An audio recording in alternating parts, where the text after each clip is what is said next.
Հյուսիսային Ամերիկայի սրտում ենք, Սուրբ Լավրենտիոս գետի հոսանքի վրա։ Մեր շուրջը ձգվում է մի բացառիկ աշխարհ, 1000 կղզիների արշիպելագը։ Այն տարածվում է Ամերիկայի Միացյալ Նահանգների և Կանադայի սահմանագծով, ստեղծելով մի հեքիաթային բնապատկեր, որտեղ բնությունն ու պատմությունը միահյուսվում են իրար։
Այս արշիպելագի միջով է անցնում հանրահայտ 1000 կղզիների կամրջային համակարգը,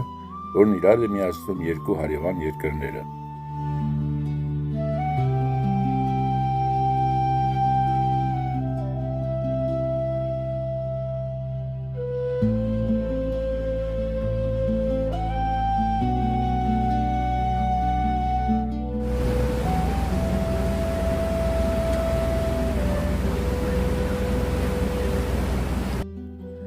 Չնայած անվանմանը, այստեղ իրականում կա 1864 կղզի, դրանցից յուրաքանչյուրն ունի իր յուրահատկությունը, սկսած հսկայական բնակեցված տարածքներից մինչև փոքրիկ ժայռաբեկորներ, որոնց վրա հազիվ մի տուն ու մեկ ծառ են տեղավորվում։ Ի դեպ, պաշտոնապես կղզի կոչվելու համար տարածքը պետք է ամբողջ տարին լինի ջրից վեր և ունենա առնվազն մեկ կենդանի ծառ։ Այս կղզիները ժամանակին եղել են հնագույն երկրաբանական բարձրավանդակների գագաթներ։ Սառցադաշտերի հալոցքից հետո դրանք վերածվել են այն ամենին, ինչը տեսնում եք այսօր՝ ջրի մեջ ցցված կանաչ կղզյակների։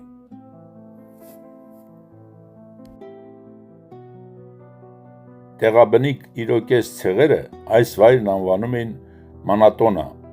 որը թարգմանաբար նշանակում է մեծ ոգու պարտեզ։ Լեգենդի համաձայն այն պետք է դառնար մարդկանց խաղաղության վայր, սակայն մարդկային անվերջ կռիվների պատճառով այդ պարտեզը երկնքից ընկել է և փշրվել, վերածվելով հազարավոր կղզիների։ Դարեր անց, արդեն 19-րդ դարի վերջում, այս տարածքը դարձավ հարուստ ամերիկացիների և կանադացիների ամառանոցային դրախտը։ Նրանք գնում էին ամբողջական կղզիներ և կառուցում շքեղ առանձնատներ ու ամրոցներ, որոնցից շատերը կանգուն են մինչ օրս։ Ահա, մեր առջև ամենահայտնի կառույցներից մեկն է՝ Բոլտի ամրոցը, որը սիրո և ցավի յուրօրինակ խորհրդանիշ է։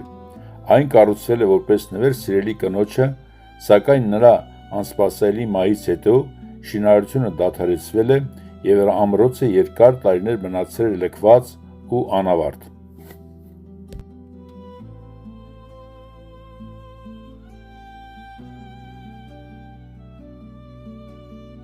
Մյուս ուշագրավ վայրը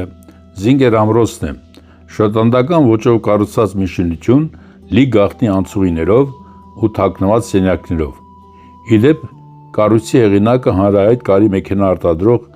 Զինգերն է։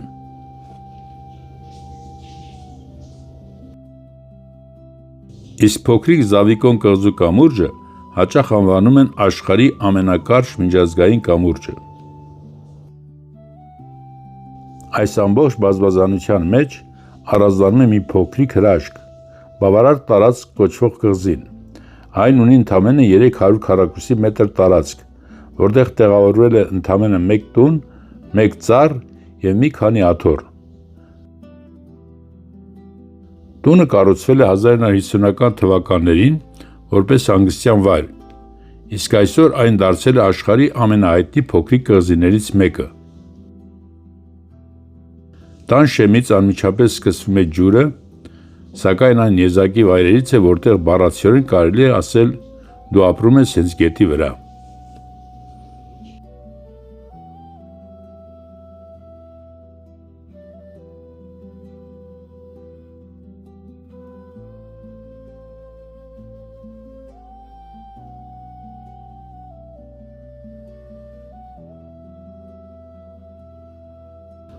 Պատմական հուշարձան համարվող 1000 կղզիները այսօր զբոսաշրջային կենտրոն են համարվում։ Այստեղ կարելի է նավարկել, զբաղվել ձկնորսությամբ կամ ուսումնասիրել ջրի տակ թաքնված ու խորտակված նավերը։ Միևնույն ժամանակ Սուրբ Լավրենտիոսի ծովային ուղու շնորհիվ գետը կարևոր միջազգային ջրային ճանապարհ է, որն Ատլանտյան օվկիանոսը կապում է մեծ լճերին։